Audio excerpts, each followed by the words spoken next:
Salut à tous, on se retrouve pour une vidéo spécialement consacrée à Christensen qui a été testé au poste de numéro 6 et on va voir si ça peut être véritablement le joueur qui pourrait faire changer la saison du Barça. Déjà pour commencer, on va faire un point Liga qui est très important. Au niveau du classement, on voit que le Barça désormais a 2 points d'avance sur l'Atlético Madrid, a 6 points de retard sur Gérone et 8 sur le Real Madrid. Maintenant, il y aura un match Real Madrid-Gérone qui va arriver très prochainement. Il y a une des deux équipes qui va perdre des points, ou même peut-être les deux. Donc on se dit que le Barça pourrait reprendre du terrain. Maintenant, de là à dire qu'il pourrait gagner la Liga, j'ai quand même beaucoup de mal à y croire. Mais en tout cas, ce qui est sûr, c'est que tu pourrais quand même relever un petit peu la tête et faire en sorte que ce ne soit pas non plus dramatique. Parce qu'on était parti sur des bases où le Barça jouait le top 4, où le Barça aurait pu être devancé de 10, 15 points en fin de saison. Ça aurait été vraiment catastrophique. Là, c'est déjà quand même un petit peu mieux. Et il y a surtout moyen de lancer vraiment une série de victoires pour pouvoir tout simplement arriver sur du positif, tout simplement. Et puis il y a quand même la Ligue des Champions avec Naples qui est dans une période compliquée où tu peux tenter quelque chose. Alors, par rapport à tout ça, le Barça se doit de faire de belles choses. Surtout que Xavi a annoncé, comme vous le savez, qu'il va quitter le club en fin de saison. Là-dessus, on peut penser ce qu'on veut. Ce qui est sûr, c'est que factuellement, il y a beaucoup de positifs pour les joueurs. Comme l'a dit Xavi, ben justement, il y a beaucoup moins de pression sur le dos des joueurs et aujourd'hui, ils pourront jouer de manière plus libérée. On l'a vu depuis son annonce, il y a eu 2 victoires de suite, une 1-0 qui était vraiment pas dingue, mais l'autre 3-1 où dans le jeu on avait quand même beaucoup de choses bien meilleures et il pourrait y avoir une vague de confiance qui va arriver, quelques retours de blessures, comme notamment Ter Stegen qui va être très important. En plus de ça, il fait un petit test tactique avec Christensen. Donc tout ça, on voit qu'il y a vraiment l'idée de se dire où le Barça veut faire en sorte que les joueurs reprennent en confiance et puissent jouer leur véritable football. Et puis, le fait est de tester des choses pour voir si ça peut fonctionner ou non. C'est logique, tout ça, mais c'est quand même un processus qui est mis en place et on va voir s'il pourrait tenir ou non. Déjà, par rapport à Christensen, c'est très important d'en parler. Il a été mis au poste de numéro 6. Ça fait un petit temps que je le dis, il doit être testé. Déjà, pour la première raison, c'est le fait est que rien n'a fonctionné jusqu'à présent. Quand tu mets Aurel Roméo, tu vois que, ok, sans ballon, ça peut être intéressant, mais avec ballon, il y a beaucoup trop de lacunes et le fait est qu'il n'arrive pas à gérer la pression. Il y a eu plusieurs fois où il perdait des ballons beaucoup trop dangereux. Ensuite, il y a eu Gundogan qui a été mis à ce poste-là. En soi, pour moi, avec ballon, c'est très très fort. Mais justement, lui, c'est sans ballon où c'est plus compliqué. Et puis, tu comprends que Gundogan doit jouer plus haut. On va revenir plus tard là-dessus. Et puis, bien évidemment, Frenkie de Jong, pour moi, c'est pas un 6.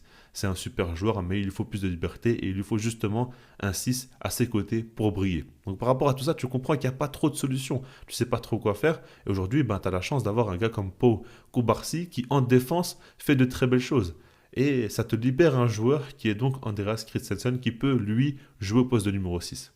Alors, déjà, par rapport à son match face à Alaves, ce qui est intéressant, c'est qu'on est tombé sur une équipe qui a pressé haut le Barça.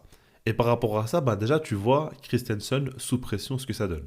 Si vous vous souvenez bien, les 2 premières minutes de jeu, il a été mis grandement sous pression et il a été un petit peu en difficulté. Notamment à un moment donné où il a failli perdre le ballon, où il fait un tacle pour sauver un petit peu les meubles. Et là, tu te dis que oui, ok, et le gars, techniquement, c'est pas non plus très rassurant. Maintenant, c'est ses premières minutes de jeu au poste de numéro 6. Et puis évidemment, quand tu es défenseur, tu as le jeu face à toi et tu as des joueurs qui te pressent, mais tu les vois arriver. Alors que quand tu es au poste de numéro 6, tu es dos au jeu, il faut que tu te retournes. Il y a quand même beaucoup de choses à analyser autour de toi en très peu de temps, donc c'est beaucoup plus compliqué. Et ça, bah, on l'a vu dès le début. Maintenant, au fur et à mesure du match, il commence à être de plus en plus à l'aise. On a vu que oui, ses qualités techniques ne sont pas non plus dignes d'un top numéro 6. On voit que déjà, dans un premier temps, il a du mal à se retourner. Souvent, il est trouvé dans de bonnes situations où il a de l'espace dans son dos et il ne se retourne pas. Il va faire une passe assez rapidement pour un joueur, on va dire sur le côté ou même en retrait encore une fois. Il ne prend pas énormément de risques la plupart du temps. Maintenant, pour moi, c'est normal. Il faut qu'il prenne ses marques et il faut qu'il monte un petit peu en confiance petit à petit.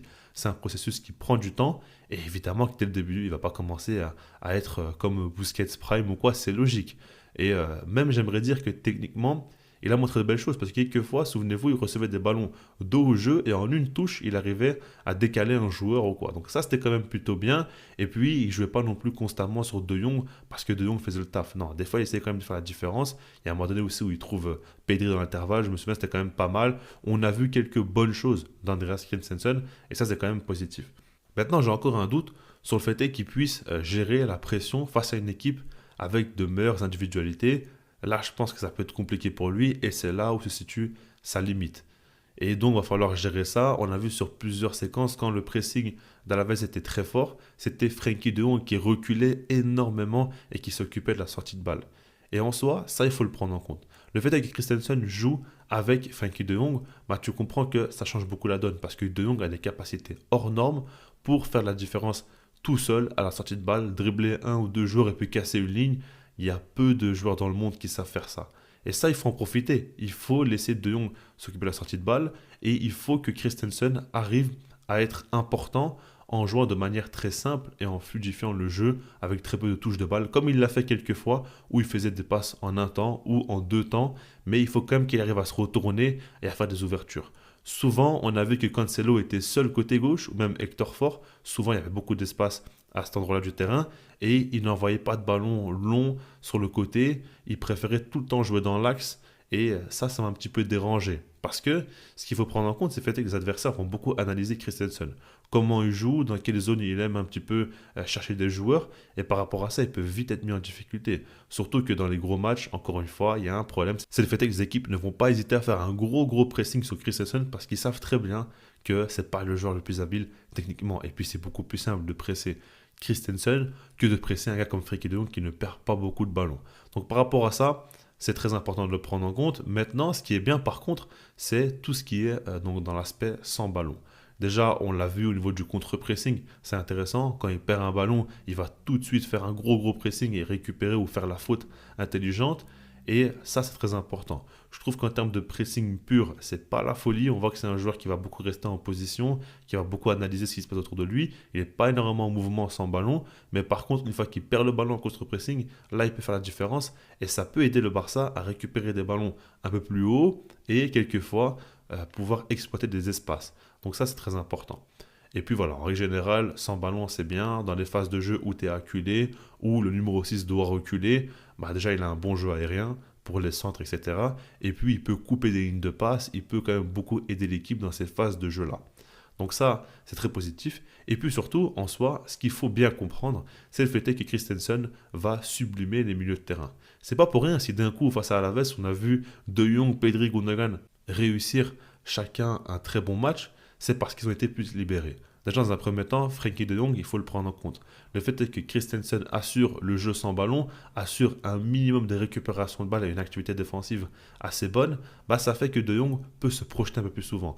Et on a vu pas mal de fois, beaucoup plus haut que d'habitude sur le terrain, donc ça c'est très positif parce que c'est un joueur qui est très fort balle au pied, je pense que je vous apprends rien, donc il peut toujours créer du jeu surtout quand il est plus haut et qu'il peut amener un but de par une passe ou un décalage.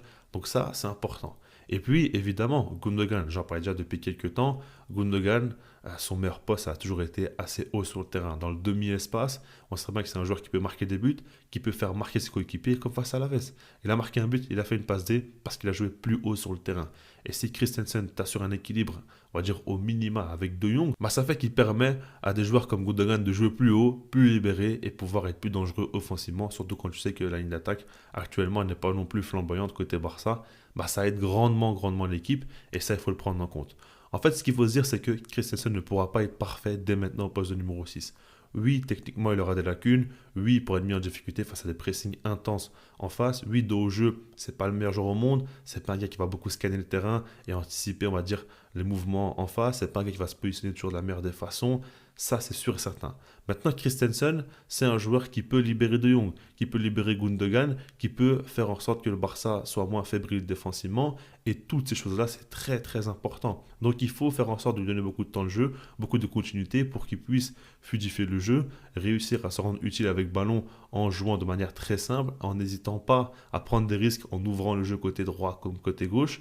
Et s'il arrive à le faire, ça sera largement suffisant. Il ne faut pas attendre de lui que ce soit un top numéro 6. Et puis surtout, il faut continuer à le mettre en tant que titulaire selon moi, parce que dans tous les cas, tout ce qui a été testé n'a pas fonctionné.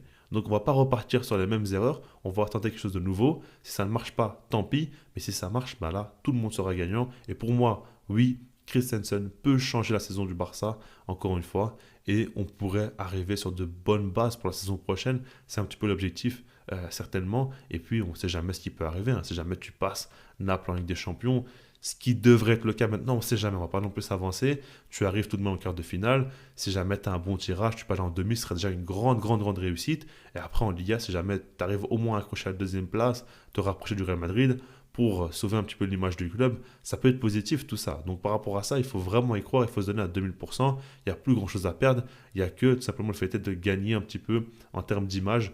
Et même pour Xavi, terminer son passage au Barça d'une bien bonne manière pour qu'on garde un souvenir plus positif que si jamais il arrive difficilement à arracher le top 4 et qu'en Ligue des Champions il y a encore une humiliation ou quoi, là ça serait vraiment vraiment une catastrophe pour lui. Je vous laisse là-dessus, puis sinon moi je vous dis peace.